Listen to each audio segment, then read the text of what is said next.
Hey, welcome back. So today we're going to look at another song from Zelda Breath of the Wild. This track is called Hetano Village and it's the nighttime theme. And what I've done is I've just worked on the first section of the song, which is about 41 seconds long. And I'm going to start by just playing the original for you, and then we will go through an analysis of the chord harmony as well as the arrangement. Okay, here we go.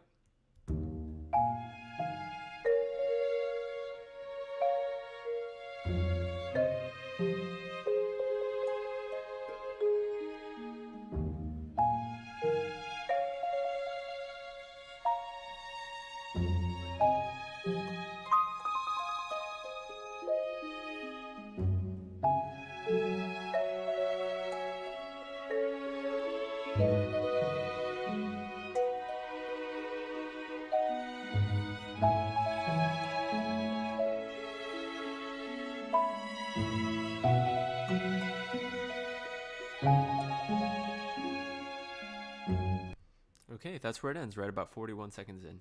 Now, if we take this off of solo mode and go into our reconstruction, what I can do here in Logic is actually select the full instrumentation. We have, of course, here the bass, violin, violas, marimba, and harp. Those are our 5 instruments.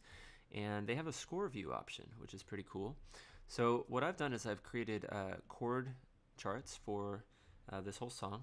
Now the notes are auto-generated, so some of them are a little funky. For example, you'll see here in a moment that this C sharp should probably be a D flat.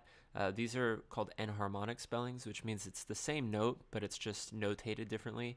And that's because Logic's system is not the smartest when it comes to music theory and key signatures. Okay, so the main thing I want to point out is that this song resolves when we get to the final note. Let's take a listen real quick. You can hear that that's the tonic or the resolution of the progression. So since we're in the key of D flat major, when we start here at E flat minor, we know that this is the 2, then F minor here is going to be the 3, and it repeats that twice. When we get here to the 9th measure, we have a G flat minor 9 and an A flat minor 7. So these are minor 4 and minor 5 chords, which we would not expect within the key signature, but that's what the composer chose to do, and that's part of what gives it a sort of unique sound.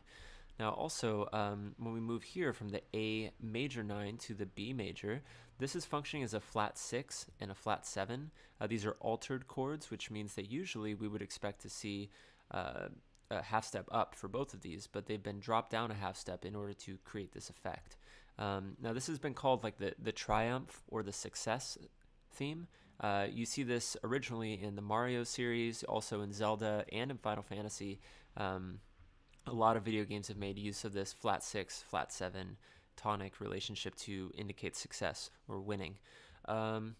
So let's look at this song from the beginning, and we'll start by taking a look at the structure of the bass line. So throughout the entire section, we have root, 5, and octave for every one of the bass lines. So here, for example, it's an E flat chord, so we have E flat, B flat, and E, which is the root, the 5, and the octave. E flat, B flat, E flat. Then F, C, F. Repeats here, same thing again. When we get over here to the, we've called it G flat minor 9 because that's what it makes sense as in terms of the overall harmony, but of course Logic has called this an, instead of being a G flat, they're calling it an F sharp, which is the same thing. So they're saying F sharp, C sharp, F sharp, but it really should be G flat, D flat, G flat.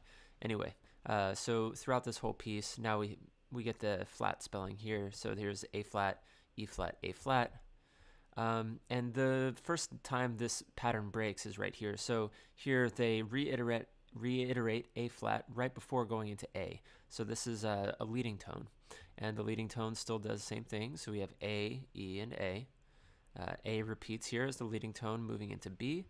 We have B, F sharp, B, which is again root 5 octave. And finally, concluding, they're calling this C sharp, A flat, and C sharp. This really should be D flat, A flat, and D flat. Okay? Anyway, so root 5 octave throughout the entire bass line. And what's happening here in the violins and the marimbas is that we are hearing all the chord extensions. So even though we have root 5 and octave here, there's a lot of extra color that's been created. So what I've written here where it says B flat minor 7, that's not talking about the overall chord. It's talking about just the arrangement within the violins and the marimbas. So what I mean by that is you have a B flat, D flat, F, and A flat, which function as the 5, 7, 9, and 11 within this E flat minor 11 chord. That's where this minor 11 spelling is coming from, is the arrangement in the violins and the marimbas. And the same thing's true here. We have the A flat major 7 being spelled out in the violins and the marimbas. The major 7 is coming from this G note that's right here. Anyway, and so that, when framed in the context of F, is giving us the 3rd, the 5th, the 7th, and the 9th. So that pattern continues throughout this composition, where you have all of the chord extensions being spelled out mostly in the violins and the marimbas. Okay, so then rhythmically, what's kind of interesting is that the arrangement has the violins playing predominantly in half notes. So you can see here we have a half note. This is a dotted or a tied quarter notes, so 2 quarter notes tied together, which forms the same thing as a half note. Half note, half note, half note. Here we have a quarter tied to a half, but then it returns to the half, and half notes pretty much all the way through. There's some subtle changes there, which are all part of a larger thing that's happening here in the song, which I would call like rhythmic disorientation. You can see how that's happening both in the harp and the marimba, because in the marimba they're moving in quarter notes and these triplet 16th notes. So even though they're the same chord extensions, they are rhythmically different, and so it creates a little bit more movement. It fills out the theme. And when we get to the harp right here, this is playing slightly different notes, but more importantly, rhythmically, it's not quantized. So if I actually just look at the harp section here, and I'll go to piano roll because it'll make it a little bit easier to see. So when I press play, I think you'll really be able to hear what I'm talking about. Just note, for example, this one lines up perfectly with the bar, but this one doesn't, this one doesn't, this one does, this one sort of does, this one does not at all, right? And so this rubato, or robbing of time, is something that is indicated by the period to which this kind of music belongs, which is really the Impressionist French era, stuff like Debussy, Ravel, Chopin even, which is more romantic. But okay, let's take a listen. So that that rubato in the harp is something that we see throughout the entire piece. Here again. Gives it a more organic sound. And since we're talking about Debussy and this period of music, I should also point out that the arrangement of the violins is very reminiscent of Clair de Lune in the use of the descending third chord extensions. That's just kind of an interesting side note. Now, what else can we talk about here in the arrangement? The viola comes in at the 9th measure, about halfway through, to provide a lower register, and there's a little bit of volume automation that happens. You'll be able to see that happen right here. I was able to do that in Logic by pulling this open and just creating that line.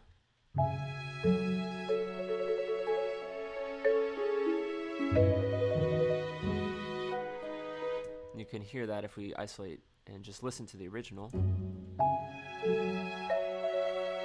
You can hear how the viola fades in. Right, okay, so what else do we want to look at here? The harp has some interesting chord voicings. It's not congruent all the way through. For example, the first time that we hear it, we get an A flat sus2. So specifically, you can see right here, instead of getting the third note, which would spell out a general arpeggio, instead we get the B flat. So the A flat, B flat to E flat is 1, 2, and 5. This gives it almost like a more mystical flavor.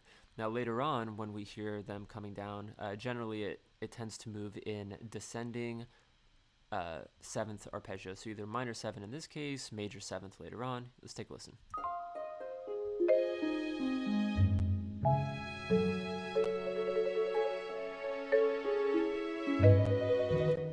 Okay, and I mean, you can see that the notation here is not exactly right.